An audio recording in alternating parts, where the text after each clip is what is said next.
How's it going, Marcus? I'm good, brother. How are you? I'm good. Can you give us a little brief introduction to yourself and kind of what you do?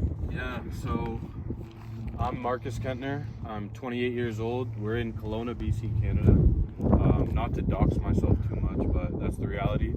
I'm with a couple of my boys, so I am now a door-to-door solar salesman. We call ourselves sales consultants because we're really not selling anything. But what's up? Awesome. Great. Awesome to meet you.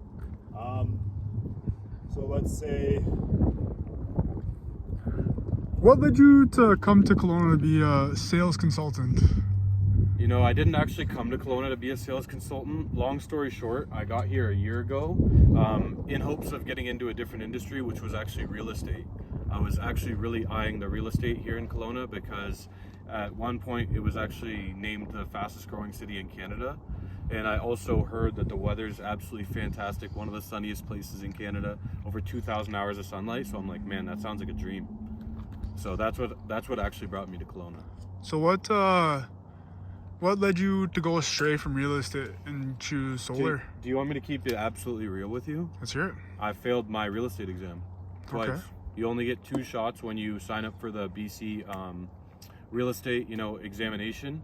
You have certain amount of assignments you can do. I think the fastest you can do it is maybe like 3 to 4 months, maybe 6. But I was working 2 jobs, also studying real estate, and just, I guess, doing too much.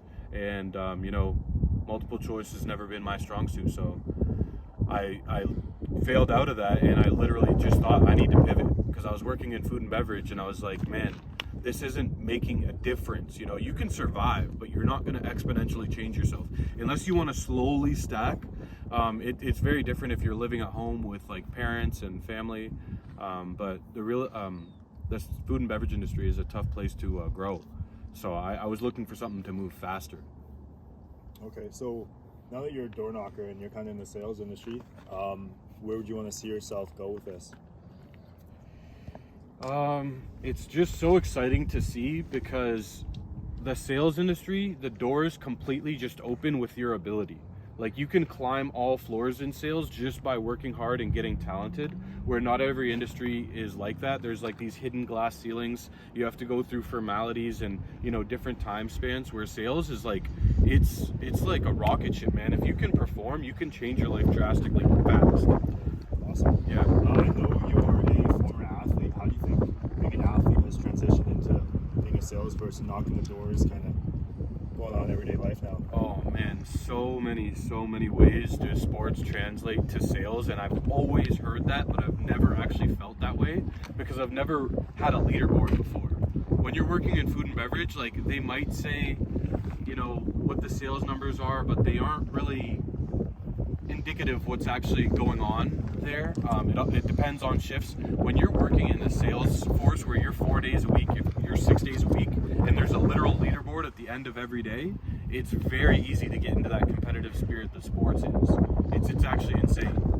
The power of like shame and loss, motivates a lot of athletes. A lot of athletes hate losing more than they love winning. If you hate losing, where are you gonna end up? Somewhere towards the top. You know what I'm saying? Awesome. That's really good to hear. So saying you're an athlete, you're a sales guy now, how has that kind of shaped you into a man that you are today, I believe? How old are you? I'm 28, and I just turned 28 this month, or earlier last month. How has sales? How is sales and being an athlete? Oh, being an athlete. Just overall your life? Yeah, it's all a journey. It's all a journey, man, and you have to constantly be improving as a man. And when you get lackadaisical, or you just take your foot off the gas and you say this is my level, that's sometimes a dangerous place to be. It's different if that's what you were shooting for and you achieved it and you say you're good, but if you were on your way somewhere and you failed a couple times or stumbled and you just said fuck it, that's a tough place to be. I've been there a couple times. I was lost for a long time, and I think maybe with sales I might have found another place, like another way. Yeah. Awesome. So let's say when you reach those ceilings, what makes you push through? Ceilings. Which ceilings exactly? Just in life, in sales, I know you've you got some pretty high records on the doors. Yeah. Let's say you want to break those records. What do you think you have to do in order to do that? Yeah. I would say, that's not an easy task. It's a really hard job. Like people say that. People know it's a reputation. Like people don't survive in this industry a lot of times. You'll join and you'll be like, this isn't what I signed up for. There are so many obstacles. It's such a mental battle. So many different personalities. I would say that, yeah, as far as ceilings go, it's all up to you. It's where you want to end up. When you learn that you can end at any level you choose, it's actually kind of a scary thought, because you're like, I can go to the top if I want to. That's what it feels like for you guys. Like I see it in all of you. You could easily be number one salesman in any industry if you guys choose to, if we all choose to, which is scary, you know? You're like, I have the power to build whatever life I want if I'm willing to put in the work. And then you have to ask yourself, are you willing to put in the work? And then what level do you want to end up at? I value freedom more than I value money. So I do want to get to a good financial freedom base, but I wouldn't work 12 months out of the year to make more money than living a good life working 6 months and 6 months traveling. You know, I'd way rather have time and location freedom, and, you know, it's not all about work and clocking in, even if you're just working for yourself. Nice. Well, Marcus, you say you have some very big aspirations with sales and stuff. Where do you think you see yourself in the next 5 years? Do you think you can see yourself starting your own company or still working with one? My own company is possible. Where would you take it? In what direction?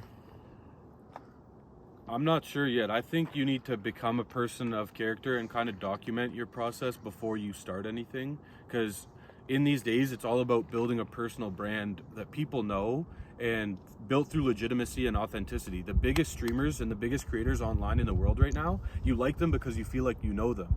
It's not some facade. So you kind of have to get ready to show, like, you know, those vulnerable sides of you, show the growth. And then when people can see a video from 1 year ago or 5 years ago when you had 10 views, and then they're comparing it to when you have an editor, you have, you know, a team, you have music, soundtracks, all the cuts, you've got the drones, you know, it's really cool to watch them go from one shitty camera to a yacht or somewhere, you know, exotic. So I think I'm going to focus on just one step at a time and just taking things like this. So do you think you're still going to be in like sales in 5 years, you think? Or do you think you're going to pursue some other different other industry? Yeah, I think sales is the place to be, honestly. If you love people, pick a product that you think benefits them, and now you're doing a service for people that you like. You know what I'm saying? If you believe in your product, it's actually such a good place to be. So I could see myself staying in sales. I think that's a good place to be. What's the biggest skill that you need to thrive in sales, would you say? Biggest skill? The biggest skill, I think you can take it from all different angles. Like, you don't have to have a certain personality type, which is actually beautiful, because we sit in a meeting room and there are some people that are completely different than me, and they find success in their own way. So you have to know how you are perceived and kind of sharpen that. Either fit into that role or change it. Say if you don't like how you're being perceived, you can control different things. You can wear different outfits. You can speak a different way, you know. You can take care of yourself a little bit. Nice. Yeah. Okay. And let's say you're a pretty well-developed man, well-spoken guy. What are some of those skills that you've had to build up to be where you are? Because a lot of people would perceive you as very professional, very well-spoken. How do you build those skills? What do you have to do to get there? Yeah.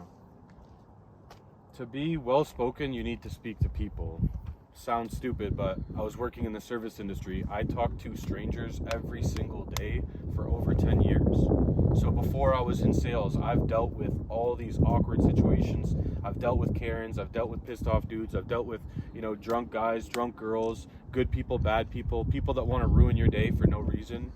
You learn to deal with those energies in different people, and it's a really good ground level, base to transfer into different industries that deal with people. And sales is just people, so. Awesome. I see you have a cross around your neck. How does that faith kind of integrate into your daily life and, let's say, your work life as well? Yeah, that's something new for me, and I've just felt so much benefit in it and seen that the guidance, the love, and just kind of the way of life, they promote very good values. You know, church goes along with waking up early. It goes along with hitting the gym. It goes along with being a good neighbor to your friends, and it goes along with generosity and abundance. And it also goes along with hard work, because that is a lesson constantly gone over in the Bible, to work 6 days and have 1 day's rest, you know, and be a humble man. So I there's a lot to take from it. I'm by no means an expert, but it is something that I do truly believe in. I'm pretty glad I get to say that now, so that's why I put a cross on. Nice. Well, since you've been here, what skill do you think you've leveled up? This is actually the most? going so crazy right now, though. What skill do you think you've leveled up the most since coming and That's actually joining the funny. Solar team? Skill? Just like Houston actually mentioned earlier, was the ability to learn from people, because I'm learning from all the other setters. Maybe I get more numbers, but there are people that they're better at certain parts. Like, you're not perfect at everything. You might have a certain strength, but you can learn from everybody in the room, which is pretty exciting too, if you're willing to listen to them. Yeah. Nice. Well, thank you so much for your time, Marcus. Yeah, good shit. Been a That was pleasure fire. time.